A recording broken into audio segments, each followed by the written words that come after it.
On tonight's show, we take a look at a 1973 Yamaha SC500.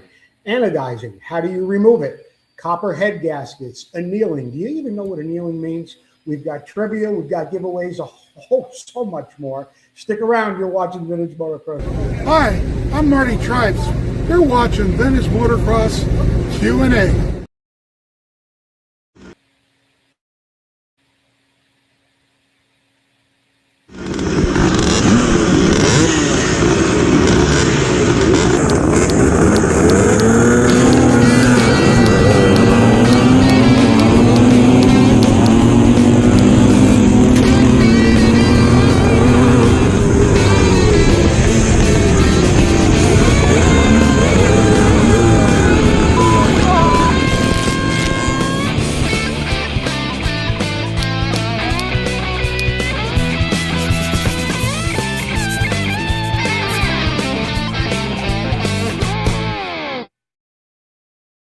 Good evening, everyone. I'm Joe Abbate. You're watching Vintage Motocross Q&A. Be sure to share the show, whether you're on Facebook or YouTube. Maybe share it in your favorite groups.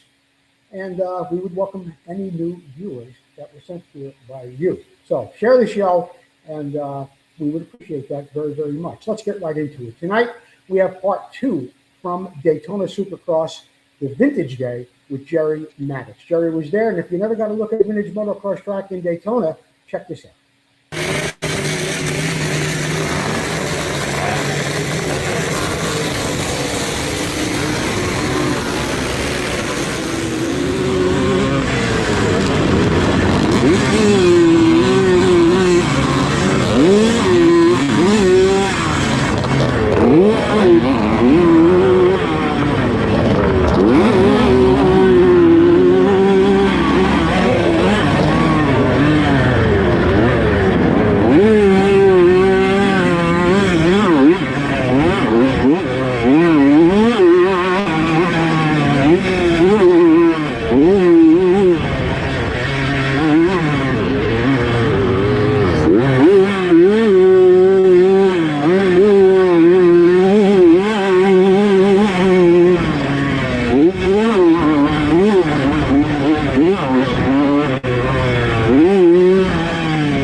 Hey everybody, I'm not gonna lie, I'm tired. 4 motos, 20 laps, no crashes, no engine problems. That's a win for me, I'll take it. In the vintage class, Clunker rolled hard to a solid podium, got 3rd place, and out of 21, 22 riders. But the news is, healthy, all good. Did this race entirely by myself, and you know, when you love racing, you'll just race no matter who's there and who's not.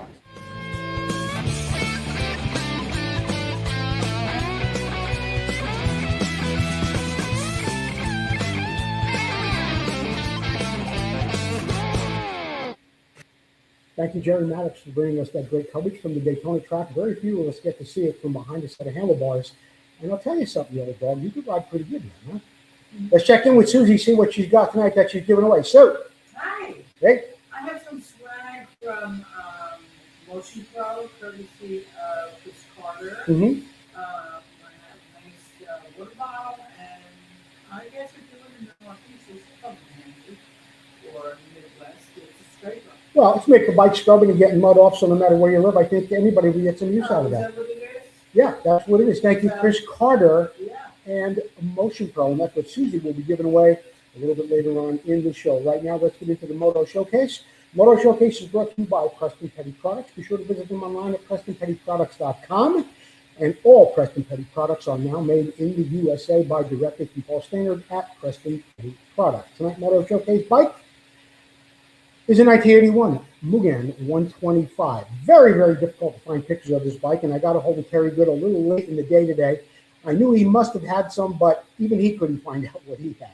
So anyway, there was an article that was in Motocross Action about this bike that was written by Terry, and here it is. It's a 1981 Mugen. USA decided not to import any complete bikes, focused on importing the Mugen top-end kits instead. The first glimpse of the 81 Mugen ME125W2 was in a special edition of Motocross Action called Motocross 125. I remember picking up the issue and flipping through the newsstand. While turning in a few pages, there it was, the all-new 81 Mugen 125. The bike was completely different and so exotic looking. It featured a pro-link rear suspension, just like the 1980 Honda Works bikes. The swing arm looked like it came from DeCoster's RC500, and the tank was the coolest shaped gas tank anyone could ever imagine. The short article got to the bad news right away. It read Mugen will not be bringing the 125 into the U.S. for 1981. And even if you could get one, the cost had now doubled, which was in 1981 equal to $27,000 today, $8,000. The 81 Mugen 125 featured 43 millimeter shower forks, a Works shower rear shock, and a very special lightweight frame that was a big part of the 1980-81 bike and gave it a very solid feeling. Hiro Honda told me he designed the frame himself, and it was a large contributor to the extremely solid feeling of the bike was the tubing wrapped around very closely to the engine in that cradle section of the frame. While Mugen released the 81 Mugen 125W1, it was the first time that a bike was offered for $4,000 that was equal to, if not better than, the factory teams that were running the national circuit. Factory rider Johnny O'Mara once said that the 80 Mugen was a better bike than his 81 RC 125. It was true that you could buy 4 stock 125s for the same price. You could also buy 1 production CR 125 and spend tons of money on aftermarket suspension.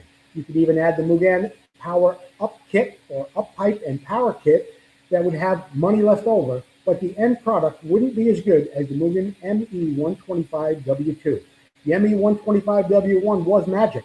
For me, Terry writes, I was about 7 to 10 seconds a lap faster on my Mugen than on my 80 YZ 125 on the track at Saddleback. It was a dream bike.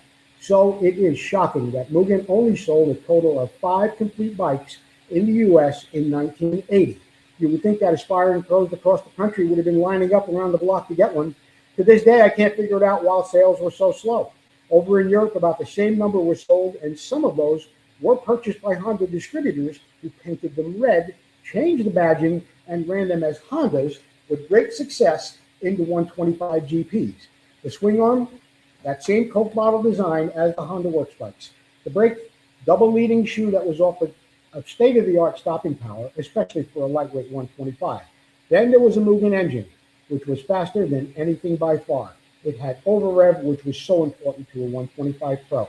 The bike you see here is all original, including the Bridgestone M22 and M23 tires. It has very low time on it, and it will be on display at the International Motocross Museum, which is targeted to open at the end of 2026. If you want to see more pictures or get more information on that bike, go over to the International Motocross Museum.org, and you can check it out there. If you want to become a sponsor of Vintage Motocross Q&A, you can for just $249.95 a month. If you want to be a supporter, you can do that as well. For just $49.95, you get a T-shirt, an apron, a poster of Tony DiStefano and Jimmy Weiner, and you get that all for $49.95, a one-time fee, and you get your name up on the board behind me like you see here. Alrighty, let's move on with the show. We've got something from Roy Vanderviewer tonight.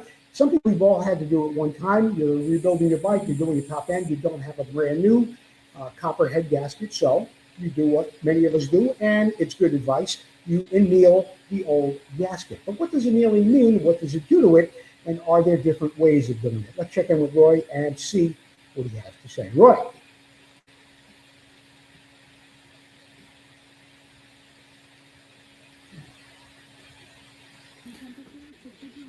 Okay, before we talk about these head gaskets, I want to mention just a couple things. It's really cold here. And these are the tips that I use. If you look on the internet, there is 1,000 different opinions as to how to do this. You must never quench it in water. This is stuff that's always worked. And if the thing I want to get out there is so that if you're somebody who's never had any exposure to any of this information, you can take what I'm talking about, put it into application, and you're going to have a good result. So that's what this video is about. I'm not here to say my way is the only way. It isn't. There's other ways to do it. And that would be true of just about anything we talk about. But these are certainly techniques that have been successful for a long time. Hello, everybody. I'm Roy Vanderveer, and welcome to my two-stroke pro shop. It's a cold winter day, but I'm glad you're here. Today, I'm going to talk about annealing head gaskets, and we're going to go through no less than 6, probably 7 or 8 pro tips on how to handle copper head gaskets and get them prepared so they can do the best job they can possibly do. First rule, whether the copper is new or used, it should be annealed. They're supposed to be annealed from the factory, but they are not always. And it never hurts copper to be annealed. It just makes it softer. The softer the copper is, the better of a job it can do sealing usually your cylinder head. And I'm talking specifically about cylinder head gaskets, but if you're using the copper crush washers under the head nuts over, or you're using sealing gaskets on fork base valves over, they all need to be annealed. As copper is clamped and compressed, it gets harder and harder. And the more it's bent or crushed, the harder it gets. And even this one's pretty hard. This is a YZ250 head gasket. And what brought me here is I'm getting my KDX80 together, and I need to anneal this gasket. I want to make a claim that I believe any copper head gasket has the potential to last the life of the motorcycle, so long as you re-anneal it every time you use it. And of course, if there's no major damage to it, just anneal it, put it back in, keep going. So this is a sort of thick, not very, but a thicker head gasket. This one for the 80 is very thin. And the reason I mention that is we're going to use propane on this thin head gasket, and we're going to use MAP gas on the thicker head gasket. And this one, being thin, I'm going to hit this one first. Then we're going to have to dunk it in the water. And when we dunk it, we want it to go in all at the same time. We do not want to just feed it into the water. It needs to go all the way in at the same time. So our goal is going to be to get this gasket heated up to the point that it is a dull cherry red. We don't want to push this thing bright cherry red, which would be pretty close to melting it, but we want to get it hot and we want to get it in the water fast. So I'm going to get this heated up about 80% of the way, and then we'll be back. I did decide to switch over to the MAP gas because I wasn't able to get the heat into the metal as quickly as I would have liked to. So that's okay. It's so cold out here, we're even having trouble getting the metal hot.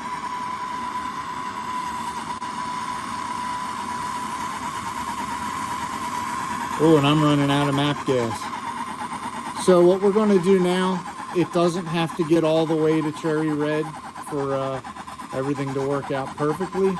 That gasket is plenty hot enough, and we're going in fast. So now that the gasket's been quenched, we're going to take it out, maybe give it just another dunk. And what we can do now, you'll see there's a little bit of scaling on the gasket. There was some stuff on here that needed to be burned off. So I'm just going to take a piece of Scotch-Brite and I'm going to scrub it up. And you see pretty quick the scaling comes off.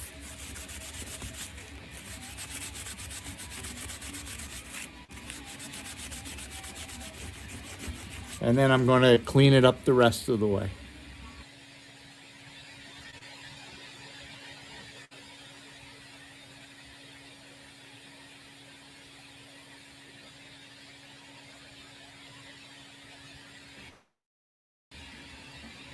And for probably the biggest pro tip of them all here, I want to introduce you to Permatex Copper Coat. I copper coat all of the copper head gaskets that I use. Whether it's new, used, whatever, they're always annealed and then they're coated with copper coat. This stuff really helps. I've even had YZ250s that I'd go to unbolt the head and I'd have to smack it with a hammer to break the seal that this stuff provides. So in addition to that, in the late 90s or early 2000s, I was out at the Indianapolis trade show and I talked to the folks at one of the major gasket companies. And I said, hey, do you recommend copper coat? And they said, well, we're not associated with them, but I can tell you this. Copper gaskets love copper coat. So it's an extra step that's absolutely worth it. And what I like to do when I'm coating both sides is I set up a box like this so I don't get it all over my messy workbench here. And then you just do it like paint.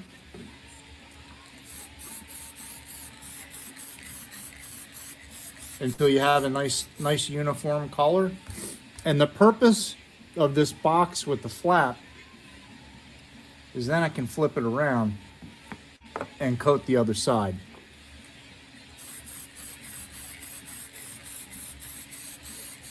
And now all I have to do is give it an hour or so to set up, and then I'm ready to assemble. You can make your copper head gasket as good as it's going to be, which is just fine. This stuff just gives you a little extra insurance that you're not going to have any problems. With that, my friends, I think I've covered all we can cover about copper head gaskets, and I will see you in the next one.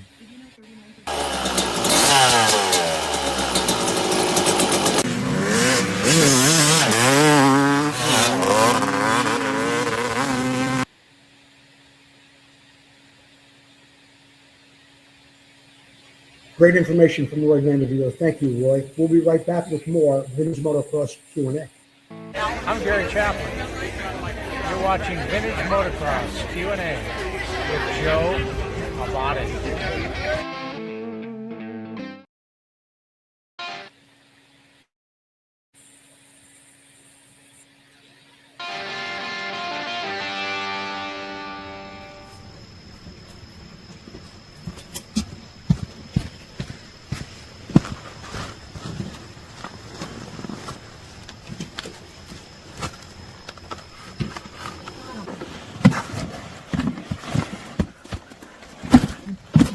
Crap.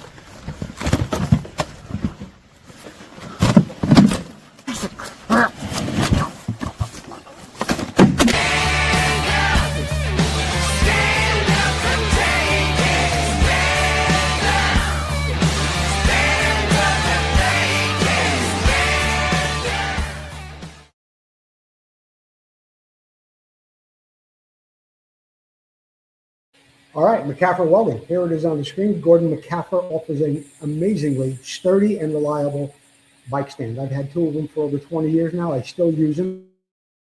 TIG welded, powder coated. You can get a hold of Gordon at the number on the screen, and I just got a picture in today. By special request, Gordon has made a couple of custom stands. These are for flat track bikes. They were for newer bikes, but if you're looking for something for a bike that does not have a downpipe and you want it in a custom size, get a hold of Gordon McCaffrey. Here's his number one more time. It's on the screen, 315-729-8415. Gordon McCaffrey. Thank you for being a supporter of Vintage Motocross Q&A. So it's my favorite time of the show. What time is it? Trivia. Trivia is here, and it's brought to you by Motorcycle Illustrated and Michael McCook. Be sure to follow them at Motorcycle Illustrated on Facebook. Tonight we will be giving away one of the very few left that we have, the 18x24 poster, long out of print, 2004 cover shot of Gem and Jimmy Weiner and Tony DiStefano. We'll be giving one of those away tonight. This is a call-in only contest, call-in only. We are live, so if you are watching this at any time after 6 p.m. Pacific Standard Time, don't call me. I get people calling me after that, too, sometime the next day, which is kind of fun. But anyway, 925-784-2195 is the number you're going to be calling. Now, growing up, we all got into motorcycles in a different way. Sometimes it was because a friend had one. We saw something on television. Our parents bought us a mini bike, or as we got older, we just bought ourselves a motorcycle. One thing we all had in common through those years, we rushed down to the newsstand to get a copy of either Motocross Action, Cycle World, any of those popular magazines, and we all had that in common.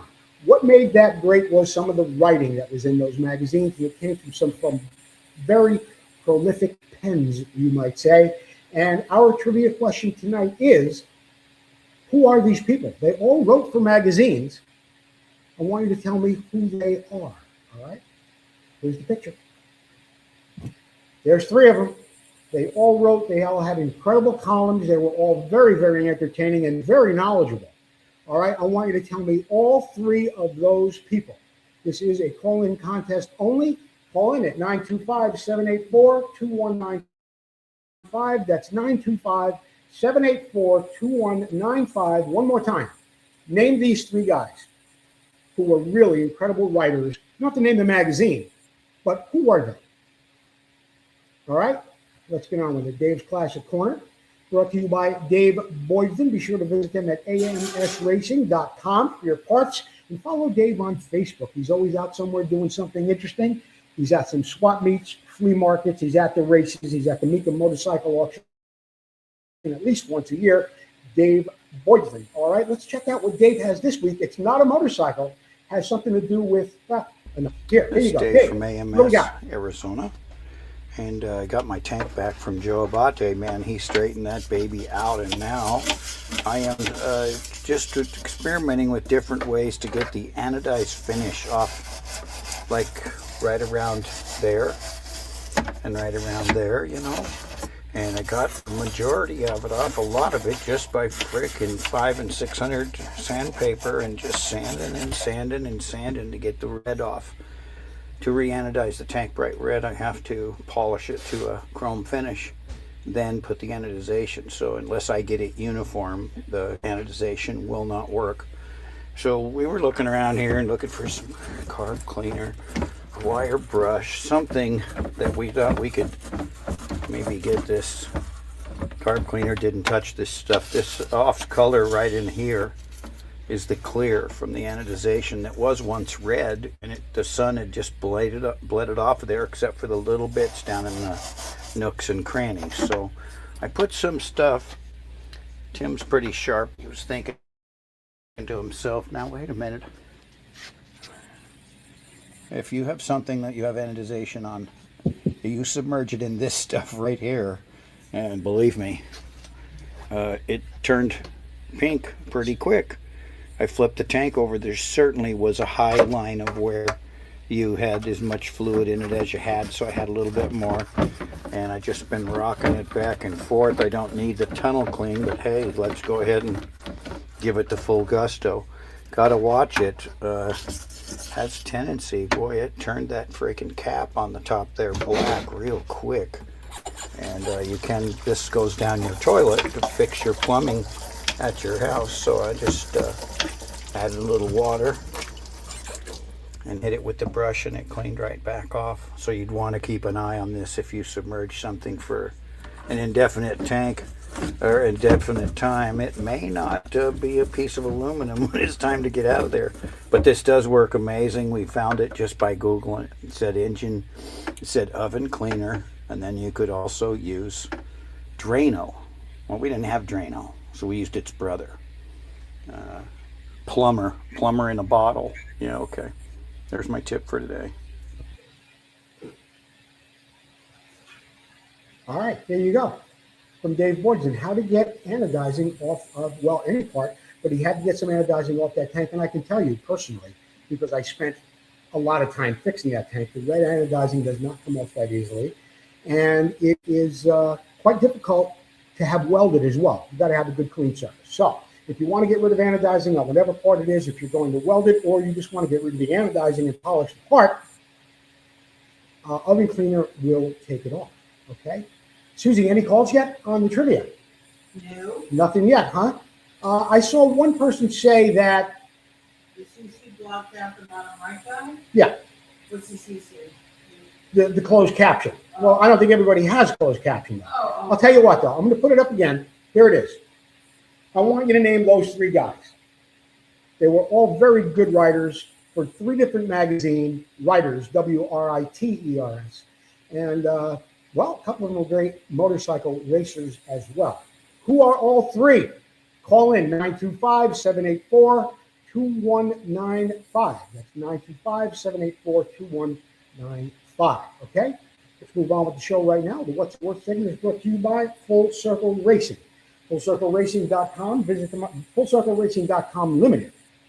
Visit them online, and thank you, Tom McAllister, for being our longest running sponsor of the show. Tonight's bike, the 1973 Yamaha SC500 that was recently sold. I'm going to read to you some of the finer points of the bike, and this is the point of the show where you, the viewers at home, tell us how much you think this bike recently sold for, and you're going to get either something, maybe it's something from Motion Pro. It's either going to be that bottle that you can put your nice cold drink in, or you're going to get a mud scraper and brush, which also works great if you guys are up in the Northeast, okay? So, here we go. 1973 Yamaha SC500 is said to have been used on a family ranch in California before being stored. It was acquired by the seller in 2025 from its original owner's brother. Recommissioning work by the seller has included rebuilding and cleaning the carburetor, fitting an ignition condenser, rebuilding the fork with thermal flow shocks, replacing the tires, and powder coating the frame. The bike is finished in silver with red and black accents. It's powered by a 496cc two-stroke engine paired with a 4-speed transmission. The equipment includes back and front and rear number plates, a side stand, an expansion chamber exhaust system, a Kirker silencer, battery-powered front and rear lights. Yeah, you look closely at that, you can't see that this bike does have a light on it in front. What else do we have here? It's got a black vinyl seat, and it's got a fork brace. In this picture, you can see the tail light, and it looks like the bike has some kind of a plate on it. The SC500 is offered at a no reserve with a clean Arizona title in the seller's name. The 496cc single cylinder will be 44 horsepower. With features including a chain-driven balancer, auto lube oil injection, CD addition 38mm Mikuni carburetor, a reed valve induction, a Kickstarter actuated compression release, and an expansion chamber that exits from the left. The bodywork is finished in silver and black with red graphics, a black front and side number plate. The bike was disassembled by the seller, so the frame can be powder coated black. It features a black vinyl seat and side stand, and this goes on to repeat a couple of more things that were already shown, including the LED lights. The seller notes that there are a couple of scratches on the tank, and I think we can see some in this picture right here. Yeah, but it is on the original paint, that's for sure. So overall, I mean, I think this is a nice, very nice original bike that is said to have been, well, not rebuilt, but certainly refurbished, and does appear very, very nice with a lot of original parts. So, how much do you think this bike recently sold for? $3,500? $4,500? You think this big old 500 SC Yamaha brought $5,000? This bike sold on Bring a Trailer for just $2,056. $2,056. And I will give you guys a little leeway by 10% because it is a buyer premium. So if you want to add another $200 and $205 to that, anyway, $2,250 bought this bike. $2,250. All right. So you got closest without going over. I'm going to look at I got 59. I've got 47.50, 52. George Camacho says 51. John Cacabal? 28.50, yeah. 28.50 would do it unless somebody got to. I don't see anybody lower than that. Well, it's over, but it's closest. Right? Right. John Cacabal, 28.50.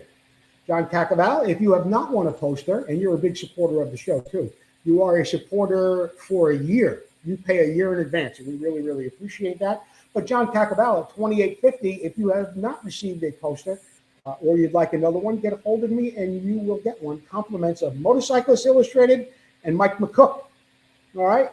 Now, it doesn't appear that we have a trivia winner yet, does it? No. And can everyone see that picture? I mean, I could see it. Oh, And, yeah. You can see it. okay. I mean, I just don't want to have a trivia picture up there and not be able to see it. I also want to get this Mark Hinton. Where is this thing?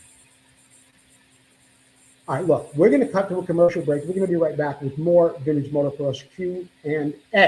All right? Okay. Hello, this is Donnie Hansen. You're watching Vintage Motocross Q&A, and we'll be right back.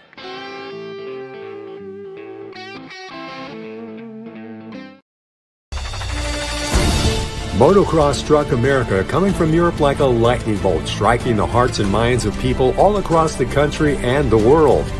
Battles of intense racing and cutting rivalries with loyalty to brands and heroes intensified as years of blood, sweat, and dirt flew through the minds of those memories of champions as they wrestled their machines through almost impossible tracks. But where are those past champions? And where are their bikes? Terry Good, an ex-pro motocross racer, has made it his life mission to honor these heroes and the bikes they rode to stardom.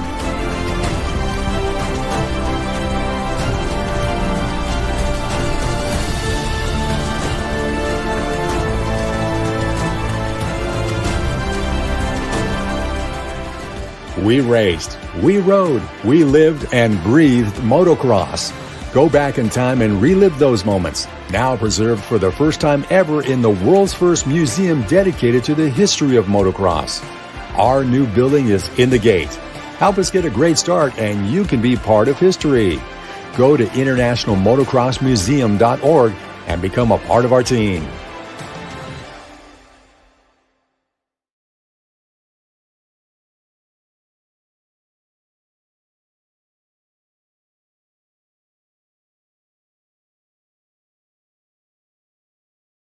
The International Motocross Museum is a not-for-profit organization, a 501c3. Be sure to visit them online at internationalmotocrossmuseum.org. And Terry Good now has a YouTube channel for the IMM. It is absolutely busting numbers like I've never seen in my life. People are just getting there and talking about these bikes. I mean, here's one that was up for 3 days. Check this. Look at that. 3 days, 12,000 views. Get over to get over to the International Motocross Museum on YouTube, and you can see some of the bikes. Terry does an incredible walk around and gives you all the details of what's happening there. That's International Motocross Museum. I think we have a winner. Nope, not yet. Okay, we were talking about Full Circle Racing. Be sure to visit fullcircleracing.com if you need some wheels for your bike. And I want to thank Russell Waters and Amzar for being a show supporter. Supplies us with some incredible products. And right now, if you go over to the AMSOIL website or go to the oilpeople.shopamsoil.com, get 25% off AMSOIL products. That's all of their products. And they've got a lot of good ones, including their new oil filter. All right?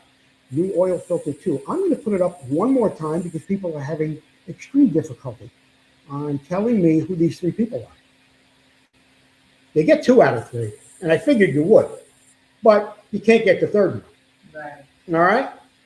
Well, call in 925-784-2195. Tell me who the third guy is, and you're going to get yourself a poster. In the meantime, we are back to the show. And we're at Did You Know? Did you know about Jeff Kukuski? All right? Jeff's got some great information again this week. We've been talking about torque specs, how to torque bolts, the difference between torquing head bolts and torquing nuts, things like that. But Jeff's got some great information here. So settle in, and we're going to talk a little bit more about torque. Over the last weeks, we've talked about the concept of torque. This week, we will discuss a tool that every do-it-yourselfer in motocross is familiar with, the torque wrench. But did you know how the torque wrench came about? The first patent for a torque wrench was filed by John H. Sharp of Chicago in 1931. The wrench, part of a tool, consisted of an open end that was held on by an equilibrium by two calibrated springs. Application of torque overcomes the resistance of the springs, causing the wrench end to rotate about its pivot. The rotation is transferred to a dial pointer, which in turn indicates the measured torque on the dial face. Although it has had a fixed open end, the patent noted that it could be replaced with an adjustable wrench to make it adaptable to any bolt or nut size. Unfortunately, anyone that has tried to use an open-end wrench or crescent wrench on a nut runs the risk of rounding it off, especially as the torque increases. Now, seeing the limitation of the open-end wrench design, in 1935, Conrad Barr and George Pfefferell patented an adjustable ratcheting torque wrench using a standard ratcheting pawl mechanism connected via a lever to stiff steel leaf-type spring, one for tightening and the other for loosening. The wrench had the ability to use different sockets rather than the fixed open-end wrench in the original design by John Sharp, and an indicator showed the torque value on the handle. But like Sharp's first design, it was an indicating tool and not one where you could set the desired torque value. By the late 1930s, a new type of torque wrench was developed that did away with the internal springs, but instead used two beams. The first beam has a lever that contains a socket end that applies the torque and fasteners and serves as the handle for the tool. When force is applied to the handle, it will deflect predictably and proportionally to the force being applied. The second beam is only attached at the socket end of the wrench head and is free at the other end, which serves as an indicator beam as it rides over the top of the calibrated scale. Both beams run parallel to each other when the tool is at rest, but when torque is applied, the lever end of the socket bends while the indicating beam stays straight. The wrench was developed by Walter Percy Chrysler, namesake of the Chrysler Corporation. Paul Aurich Stodevant of the Cedar Rapids Engineering Company patented the wrench under license from Chrysler and became the first individual to sell torque wrenches. Although there were other types of torque wrenches developed afterward, the beam-type torque wrench became the standard for light mechanic work for almost 40 years. If you grew up in the 60s and 70s, you probably learned about the torque settings using a beam-type torque wrench. But that would change in 1983 when Bosco Grabovac and Ivan Fosetta, working for Consolidated Devices Incorporated in California, submitted a patent for a click-type torque. Anyway, their design allowed the user to preset the desired torque value for a clutch-type mechanism. The head of the wrench uses a calibrated spring that presses against the roller cam and holds it in place and applies pressure to a ball detent that holds the pivoting in place. The ball detent transmits force to the socket head until the force from the spring can no longer hold the ball in place. At that point, the ball clicks out of the socket, giving both a tangible feel along with a distinctive sound. The sound signifies to the user that the torque value has been achieved. To set the torque, the user rotates the handle, which compresses or adds preload to the spring. That then requires more force or corresponding torque to move the ball out of its detent. Be aware that the wrench will not start slipping once the desired torque is reached. It will only click and bend slightly at the head. The operator can continue to apply torque to the wrench without any additional action or warning from the wrench, which could potentially overstress the bolt or the connection. Consolidated Devices Incorporated is still in business today, but it is now called CDI and is a subsidiary of Snap-on, one of the world's largest hand tool manufacturers. Today, you can buy torque wrenches with select electronic readouts that utilize an internal strain gauge to measure torque settings. They are more accurate than the click type, but also much more expensive. The patent on the click-type torque wrench expired in 2003, so there are tons of these types of torque wrenches on the market with varying degrees of prices, quality, and accuracy. Since their development 4 years ago, they're still the most common type of torque wrench in use today. Very, very interesting, Jeff. And we have something else here as well. When using the clicker-type torque wrench with an internal spring, you could always return the adjustable handle to its lowest torque setting when you finish using the wrench, essentially removing the preload of the spring. Otherwise, it will, over time, you will have a memory load in the spring and the accuracy of the tool will be affected.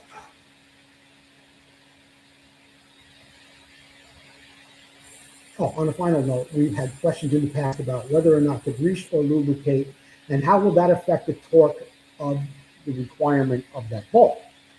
The answer is it will absolutely affect the corresponding clamping force of the fastener. In its simplest form, clamping force, the force required to sufficiently hold a bolt connected together, is defined as the applied torque divided by the bolt diameter times friction, it's called the K. This is the corresponding picture to that. Now let's move on to K. Because lubrication reduces the friction and therefore the K factor, a bolt will achieve the same clamping force with significantly less torque. If you apply the standard dry torque value to a lubricated bolt, you will over-tension it, potentially stretching it past its middle point or cracking the joint surface. As a general guideline, lubricated torque values are typically 20 to 35% lower than dry torque values of the same bolt and preload target. However, the exact reduction depends on the lubricant type and its K factor, as you can see in the table. Well, boys, will you pick up a torque wrench ever again and not think about that? Really, really incredible information from Jeff Kokoski on torque load, the wrench, who invented the wrench, and so much more. Really, really incredible stuff. We're going to take a quick commercial break. We're going to be back with more Vintage Motocross Q&A, and we still don't have an answer on the trivia. This does not surprise me. Oh, they can guess 2 out of 3. Yeah, you can guess. I'm Don Kadowski, and you're watching Vintage Motocross Q&A. Don't go anywhere.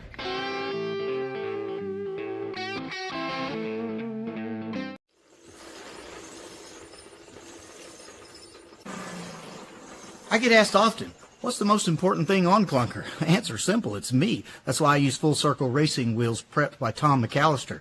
So should you. Watch this and learn why.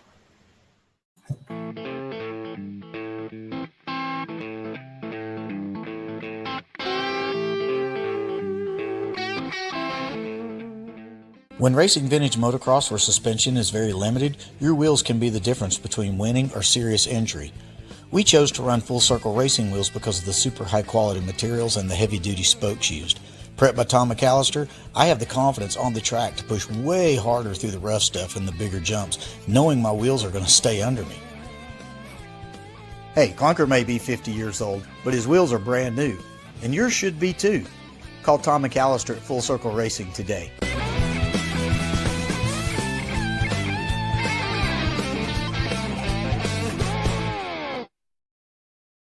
All right. I mentioned something a little bit ago, and I do make mistakes at times. John Tacaval guessed the correct price on the What's It Worth bike, and I say to him, you want a poster. A poster is generally given away for trivia. But John wants a poster, and as I promised him one, I will give him one. However, John, if you want a water bottle too, because that was the prize, or whatever Susie's going to give away, and I guess we should jump over there by Susie and see what she's doing. You can have one of those too, but you probably want the poster. But let's get over to Susie and see what she's giving away there right now. So I have the season's winner for this year, his name is Jeff Hinkle. Jeff Hinkle. Right. So he'll get a Scraper? Scraper.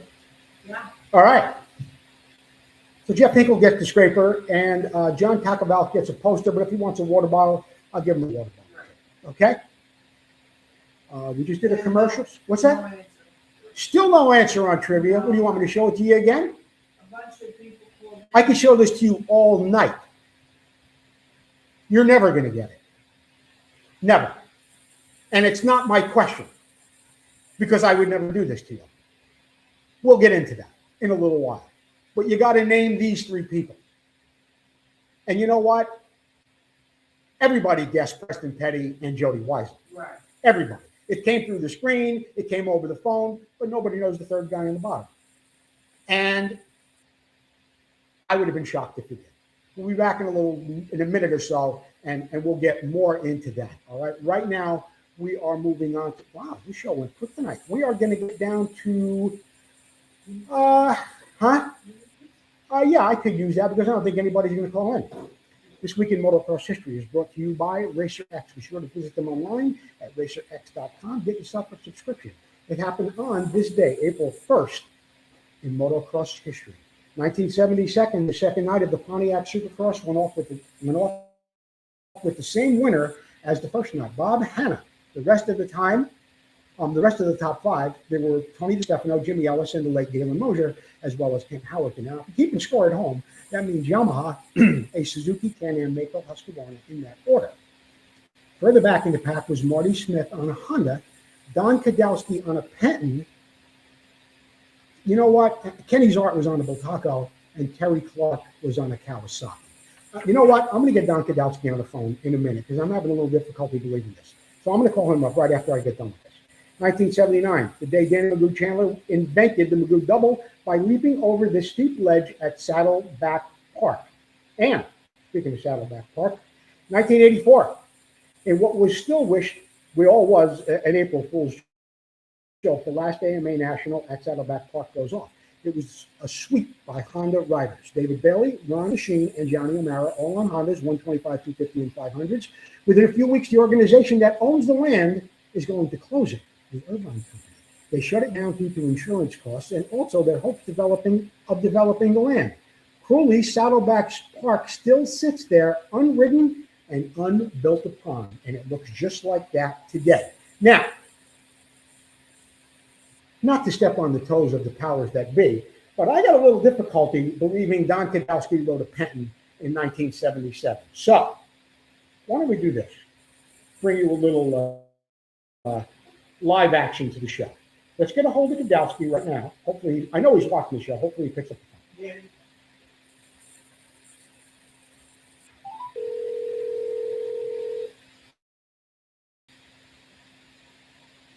Hey, Joe. Killer. Tell me something.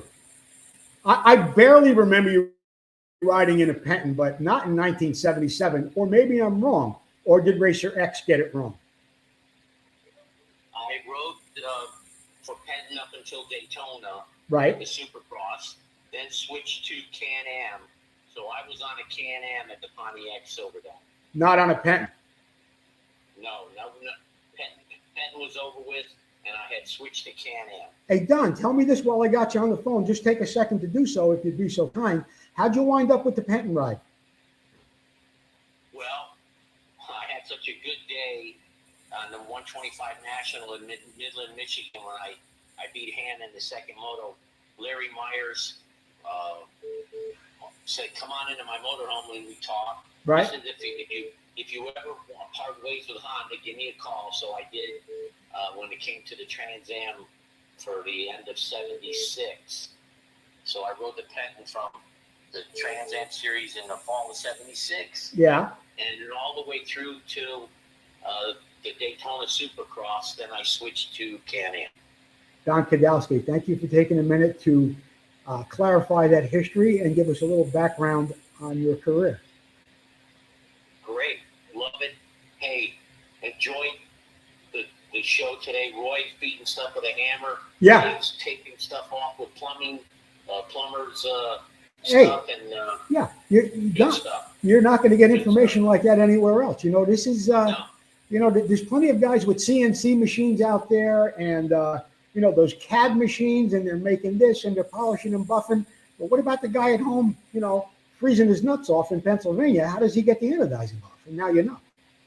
Yeah, and we always got torqued in the garage with a wrench, thanks to the Kokoski there with that segment. That was wonderful. That was wonderful. Hey, I got to jump, Don. I'll talk to you, all right? Thanks, Joe. Thanks, man. Bye, Sue. Bye. All right, there you have it. Don Kadowski was not riding a Penton that night. He was riding a Can-Am. We're going to take one more commercial break from Replica Motorcycle Parts, then we'll be back to wrap up the show. Be right back. Hi, I'm Paul Parkinson with Replica Motorcycle Parts. I'm sitting here with our test bike, which is ridden by Jerry Maddox. Here's the #1 plate in the US. Let's go over a couple of the parts that we've got on here. We've got our ignition cover with the case saver built into it, so that when the chain comes off, you're not damaging your cases. Spacer, foot pegs. Jerry runs our air box.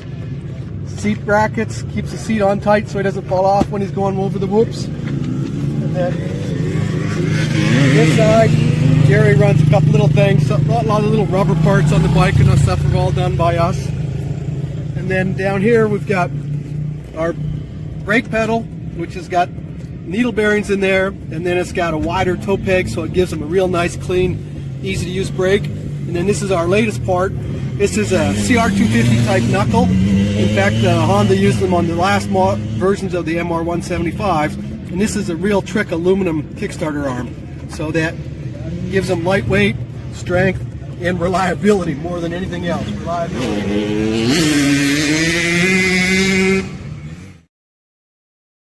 motorcycleparts.com. Be sure to visit them online. Paul Parkinson, a great guy. Let's get back to the trivia question once again. I showed you this picture. Everybody, or a lot of people, called in or typed in Preston Petty and Jody Weisel. But who's the third guy? Third guy is Mark Firkin. Mark Firkin wrote for VMX, a wonderful magazine out of Australia, and Mark was Australian as well. He was a very, very dry-witted, incredibly talented gentleman who passed on way too early. I think Mark's been gone for several years now. Now, nobody got that. It was Mark Firkin, and I want to say this, okay? I told Mike McCook nobody would be able to get it, and I like giving away posters. But Mike is a supporter of the show. He did give us all those beautiful Racer X cover posters. We've been giving those away for quite some time now. So how can I say? I entertained Mike McCook a little bit with the question. Unfortunately, it was just too difficult, and there is a winner tonight. We gave away some other cool stuff, right? Mark Firkin, that's who it was. One more picture. And Jody Weisel, still writing. And Preston Petty, I read every word he said. I love Preston, all right? And what else we got? Oh, we got some announcements. Don't forget, if you want to become a Vintage Motocross Q&A supporter, for just $50, you're going to get that poster, a shirt, and an apron to get your name up on the board behind me for 90 days. George Ackerman's got an event coming up in Luther Run, Virginia. Here it is right now. It happens on April 11th. Man, that's just 10 days away. Custom prizes, free food, drink. Somebody always shows up down there. I've been there. Well, he won't show up this year, sadly. Steve Wise has been there. Gary Bailey. I've seen Warren Reed there and a host of other people as well. Martina Falta, always a big turnout, a lot of great bikes. This is the month it will happen, the CZ race, 24th, 25th, and 26th of April. It happens in Marysville, California. It is a 3-day event that includes a bike show, and there's a class for just about, well, there's a class for everybody, modern, everybody. Scott Burnworth, Carlsbad MX reunion. We miss you, Scott Burnworth. That happens on Sunday, May 31st at Booze Brothers. I've gone to this event at least a half a dozen times. It's no surprise to see Ricky Johnson, Brock Glover, Brad Lackey, Rex Staten, and so many more show up for this wonderful event. There are door prizes, there are T-shirts for sale, and it's just an absolutely wonderful time. There's a bike show, and the afternoon goes very, very. Thank you, Debbie Burnworth, for continuing Scott's legacy, but not only doing this event, but doing the SoCal MX Classic as well, with the first round happening at Verona Oak on Sunday, June 14th. That happens from 7 to 4 p.m. Modern and vintage motocross bikes, all ages and skill levels. Thank you, Debbie Burnworth. And to all my friends back in the Northeast, the American Classic Racing Crew. They put it on up there in style. They got the Unadilla Rewind event on their schedule this year as well. That's a wrap for tonight's Vintage Motocross Q&A. I want to thank Don Kadowski for taking my call, Jeff Kokoski for doing an incredible job on the torque wrench segment, Roy Vanderveer, Dave Boydson, all big contributors to the show, and they all make it possible. We could use some sponsors, fellas. If you know anybody that's got some bikes or bike-related business, anything like that, have them get a hold of me, $250 a month, or for $50 a one-time fee for 90 days, you get your name up on the board to get a T-shirt that'll last a real long time, and that poster that will hang up on your wall for a lifetime. Hey, Sue, what about Gino? Is he on tonight? on, Gino. Come on, boy. Okay. There you go. That's it for Vintage Motocross Q&A.